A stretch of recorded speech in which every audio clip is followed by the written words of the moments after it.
Yeah, okay, so I'm making this video to talk about some of the particular problems you may run into when changing the spring plate bushings. Here's the old ones, here's a new one, and air-cooled Volkswagen with the swing ax with an IRS axle, which has these two CV joints, right?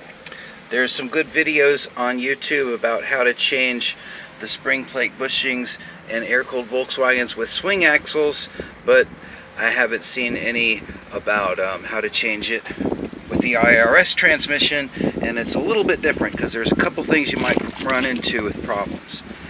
First thing you'll see is once you take this plate loose, you slide it back, and boom, it gets stuck right there, and it won't go any farther out, right? So you think, well, maybe if I pull this out, the whole thing will come out, and then this starts to come out, and then it runs into the fender, right? So as you can see, I've loosened the fender so I can pull it back a little bit. At that point I was able to pull this out, but there's another thing holding it. Let me zoom out a little bit so you can see what I'm looking at here. This side is keeping this side from coming out, and so you got to drop it down to get it out of there. Now, if you take the shock off and you unbolt this, it'll go down, but not enough to get the spring out, right?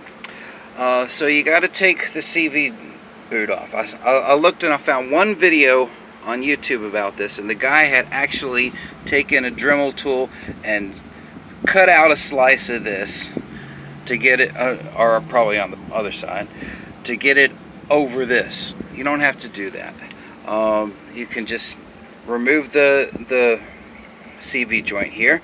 You got 8 bolts which are held in. You need a hex wrench to get them loose. Make sure you clean them out and don't strip them out, because those things are pretty famous for getting stripped out. So be careful pulling those out.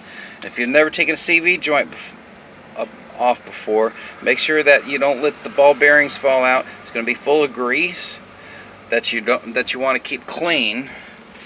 If it's old, you might want to just wipe it off and change it, put some new grease on there. But if it's okay, put a plastic bag over it or something, pull the axle up, tie it up against one of these, hold it out of the way so it doesn't get messed up and get dirty. Then this whole thing will drop down all the way to the floor, and you'll be able to get this piece over this piece, and at that point you can pull this out. But it's not going to come out unless you got that fender out of the way, as far as I know. Okay, now if there's a better way to do any of this, please believe me, I'd be really interested to hear it, because I still got the other side to do. If not, well, at least I figured out a way, and from '69 on they used this kind of axle, so this might come in handy to someone else.